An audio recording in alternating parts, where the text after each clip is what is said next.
Hey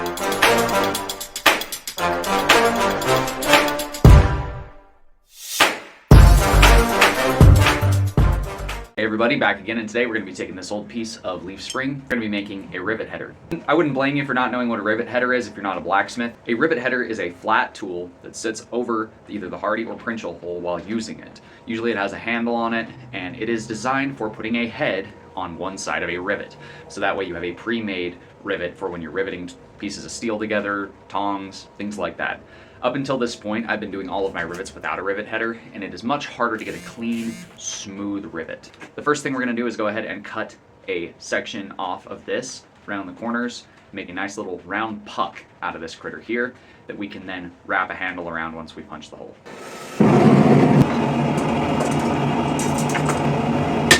Start off by marking a line that we can follow all the way down. This is going to be our marked line.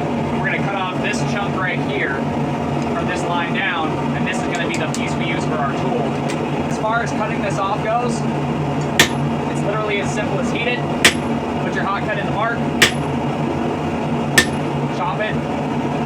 Once it starts to cool back down, put it back in the forge, heat it back up. After one good working heat, we're already about a quarter of the way through on both sides. And at 2 heats, we're a little over halfway. For our handle, we're going to go ahead and use this piece of double-ended threaded steel here. It'll be very simple and easy to make into the tool we're looking after. These handles don't need to be extravagant, just super simple. You'll see what I mean. On the handle side here, we're just going to make a nice taper on one end.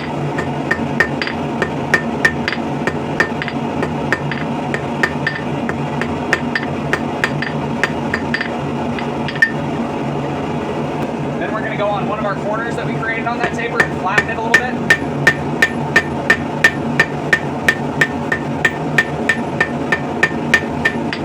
Then we'll just take a ball peen, give it a little bit of character.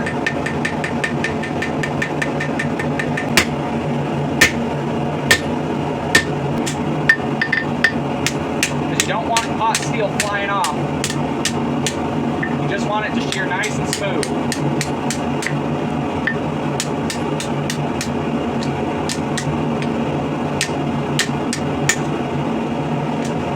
Just like that.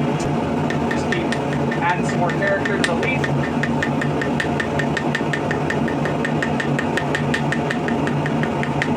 We're just going to go ahead and clean out that area square. Create a little stem coming off this leaf. And here's where things are going to start getting a little tricky. We want to start making this into a round or shape. So the first thing I'm going to do is knock these corners down a bit, back into themselves.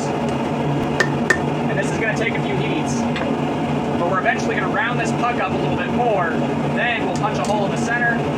That way we can wrap around the handle. Speaking of the handle, now that we've got our leaf made, we can go ahead and we can shape the actual handle itself. And to do this, I'm just going to get the leaf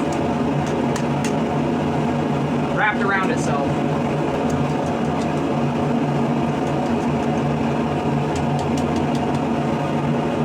Just like that.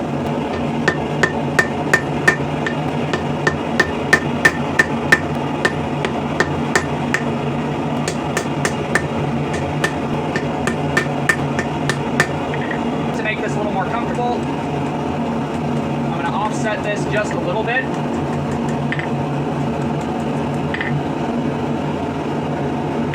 Just so that way my handle will be in line with this center of this little ball I've created and slightly kinked.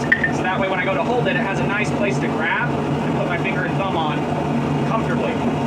Now that this part of the handle's done, we can wire brush it, let it cool off for a minute while we work on getting that puck finished up shaping.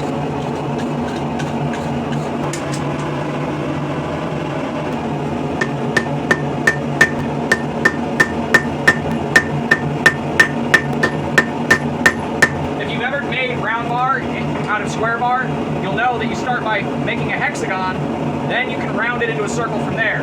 That's simply what we're doing here, except instead of it being a piece of square bar, it's a piece of flat bar.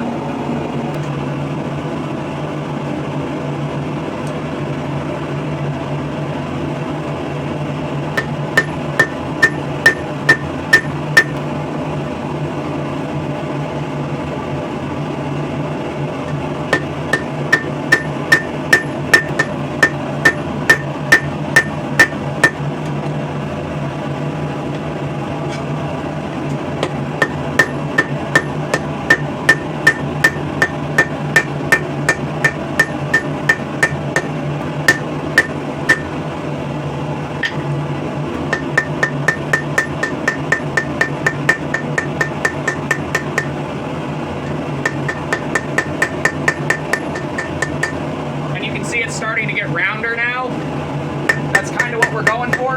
We do have these big old lips that we'll have to compress back down, but that won't be too big of a deal. To do that, we're just going to come kind of to the edge of the anvil here and forge each one of these corners back down into the mud.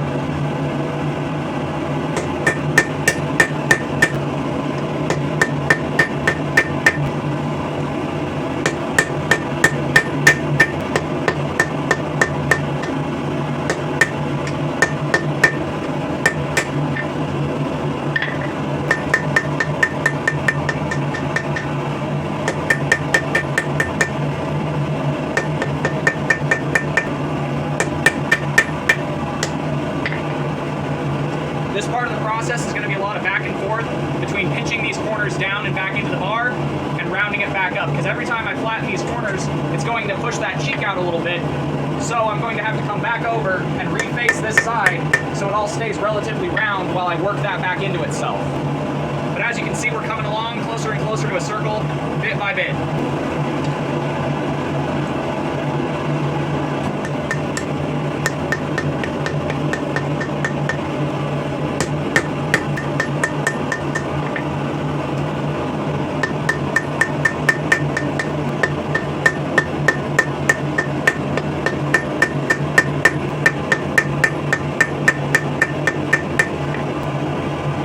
Good enough for now.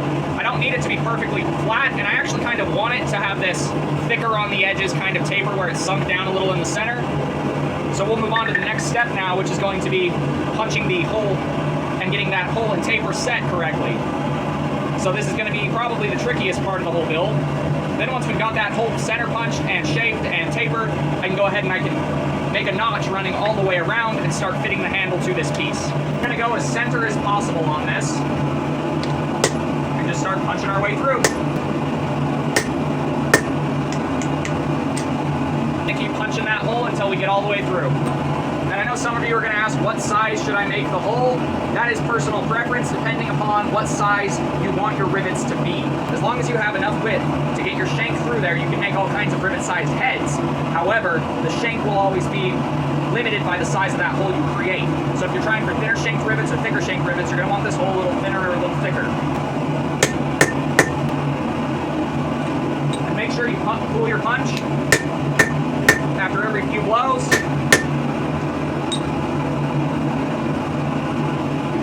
This is going to do two things. It'll make sure your punch lasts longer and doesn't deform as badly.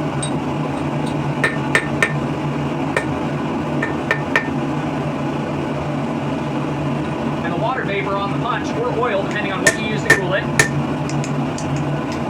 will help to keep this from happening. It'll help to keep that punch from sticking too hard. Just remember to keep cooling it off every couple strikes. You can see we're about halfway there. Starting to show on the other side a little bit, which is good.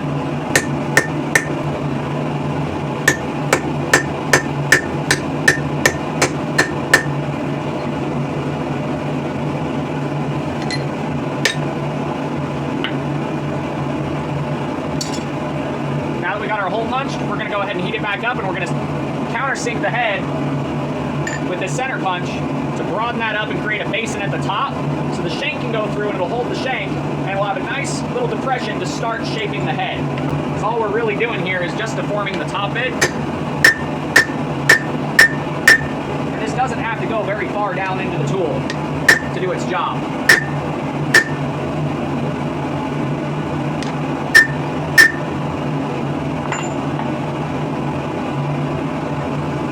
Just like that. Cutting a notch.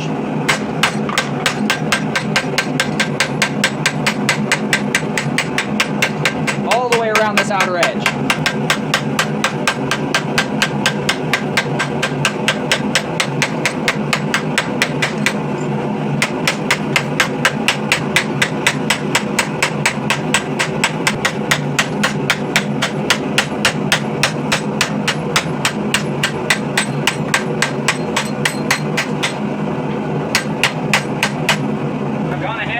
This out, so I'm just going to go ahead and start making a nice round shape here to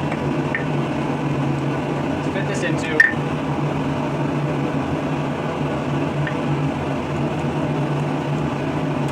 And we want to pre-shape shape this circle as much as we can before we actually try to tighten it down. Because the better it holds when we put it on here, like that, the easier it'll be to form it. So now I'm going to go ahead and heat the rest of this shank up and get this wrapped.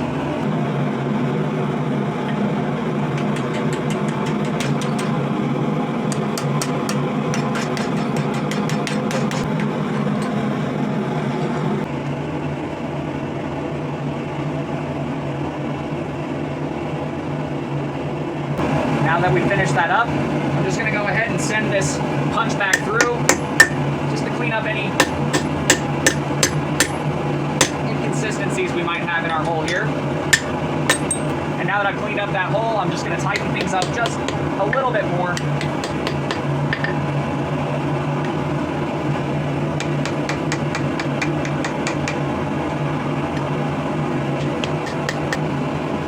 And just like that, we've got our rivet header. So let me show you how this works. Just go ahead and say that I want to make a rivet.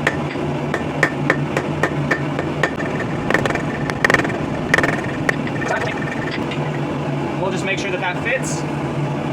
We need it a little tighter for it to fit, so we'll shrink that just a hair more.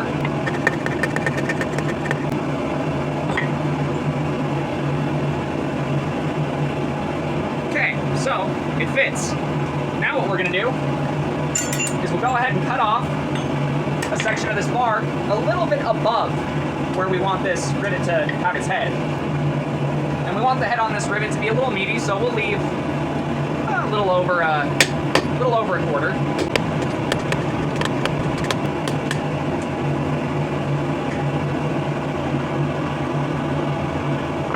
We'll just go ahead and heat that back up.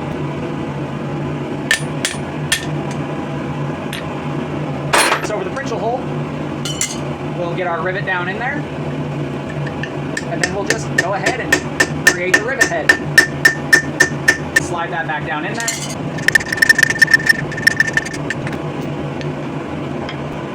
And just like that, we've got a nice round, topped, nice even rivet that we can use to rivet together anything we want.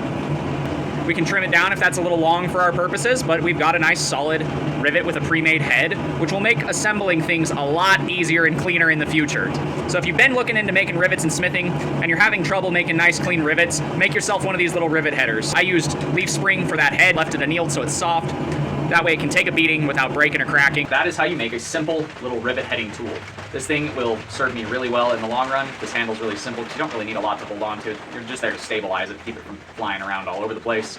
We've got that nice countersunk face. That way it creates that nice thick bulge right underneath the head. Gives us a little more meat for when we're mating up to a piece when you compress this side, so it really binds to the opening you've created, the hole you've created, let's say. Makes it grippier of a rivet head. A little bit sturdier in my experience to have a little bit of a taper there. Let me know if your experience with making rivets is different than mine. Another tool down. We did the draw knife just the other day. You can see the handle of it sitting right there. If you want to see that video, it's this one right here. And today we did the rivet header. I'm going to be doing a couple more of these. You know, I like to do every once in a while a couple of make-it-yourself blacksmith tools for people who like doing smithing. Excuse the sound quality. The rain is pretty heavy outside my shop at the moment, so it's not exactly being the most merciful to me. But that does it for today's video. If you guys liked what you've seen, do me a favor, do that thing right there. And until next time, God bless, stay sharp out there. If you're looking for a custom knife, sword, polearm, whatever, check out the Etsy store. Link will be at the end of the video. If you're looking for blacksmithing videos, blacksmithing content, bladesmithing content, I've made everything from polearms to swords and tested them all on this channel. So don't forget to subscribe so you don't miss out on future videos where we test blades, build blades, and make tools.